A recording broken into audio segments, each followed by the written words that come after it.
देखिए, बात यह है कि अब ये सिलसिला कैसे थमे, इस पर हमें बात करनी है। विनोद बंसल साहब, उदयपुर में और अमरावती में जो हुआ, जैसे दो जानें ली गई, गर्दन काटी गई, वो सब हमारे सामने है।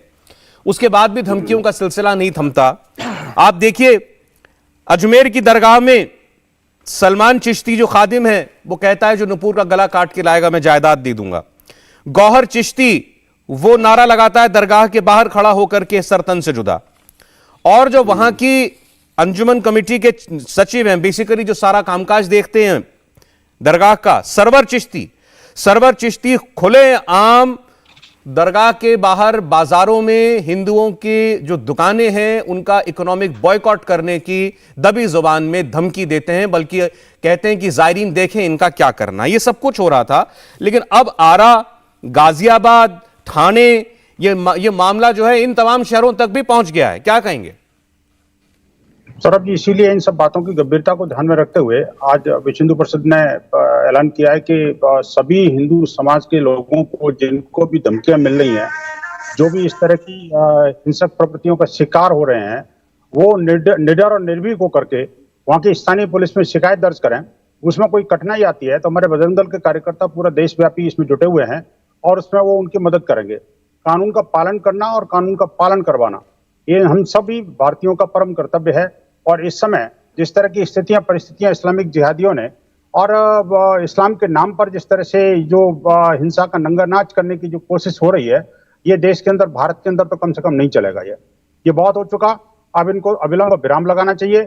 और इसमें जो है, जो इस्लामिक तंजीमें हैं, जो इस्लामिक मौलवी, मौलाना और धर्मगुरु जिसे कहते हैं, वो उनको आगे आना चाहिए, क्योंकि इससे न सिर्फ भारत की, भारतीयों की और भारतीयता की हत्या हो रही है, बल्कि इसमें जो है इस्लाम की छवि भी कहीं ना कहीं बहुत जबरदस्त तरीके से धूमिल हो रही है। जिस तरह से लोग इकोनॉमिक बाइकाट की बात कर रहे हो या अन्य प्रकार के और सामाजिक बाइकाट की, तो लोग मजबूर हो रहे हैं कि भाई आखिरकार इनसे संबंध बनाने में क्या असर हो सकता है। आप देखिए कि जो उमेश कोयले वाली बात थी, वो तो 16 साल के विश्वास की हत्या थी, सीधे सीधा।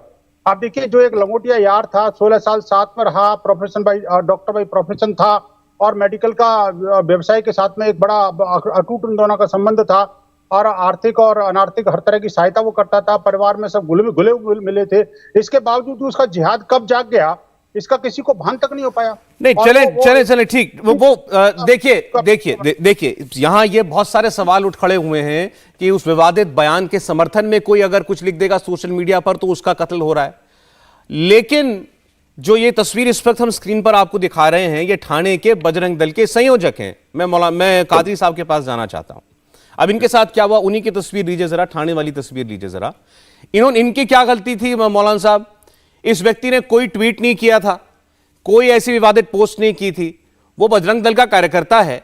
अपने संगठन की तरफ से जो ये हत्याएं हुई हैं उदयपुर में और अमरावती में, उसके खिलाफ इन्होंने एक मोर्चा निकाला और उसके अगले दिन इनके घर में घुसकर, इनकी दुकान में घुसकर के इनको मारा गया, पीटा गया और वहां भी यही नारे लगाए गए कि सर तन से जुदा कर देंगे।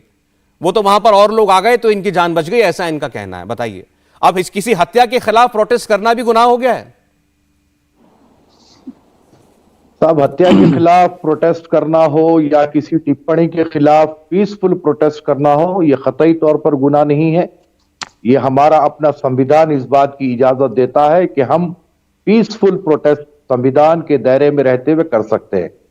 अब देखिए साहब, जो कुछ भी हालात फिलवक्त जो हमारे देश में आ रहे हैं, ये धमकी वाली बातें, और जो है अभी आप एक व्यापारी की बात सुना रहे थे कि स्पीड पोस्ट से उनको धमकी मिली है, तो इसकी यकीनन जांच होना चाहिए और जो कोई भी इस किस्म की हरकत कर रहा है उसको बराबर सजा मिलनी चाहिए, क्योंकि इससे कोई एक धर्म विशेष परेशान होने वाला नहीं है, हर भारतीय इसमें परेशान होगा। जो कोई भी हरकत कर रहा है कतई गलत कर रहा है।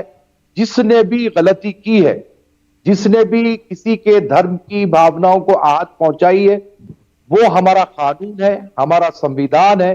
संविधान के तहत उसको सजा मिलेगी, कानून के तहत सजा मिलेगी। कोई भी व्यक्ति को इस बात की इजाजत नहीं मिलती कि वो अपने हाथ में कानून ले।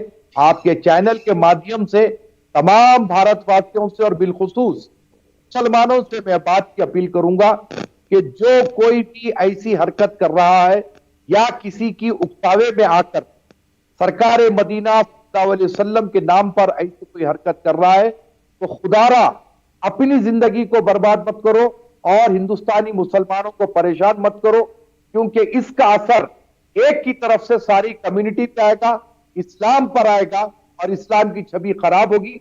विनोद बंसल साहब ने जैसे कि कहा कि इस्लाम की छवि खराब हो रही है, तो यकीनन जब कोई धर्म को मानने वाला कोई गलत हरकत करेगा तो उसके धर्म पर बात आएगी।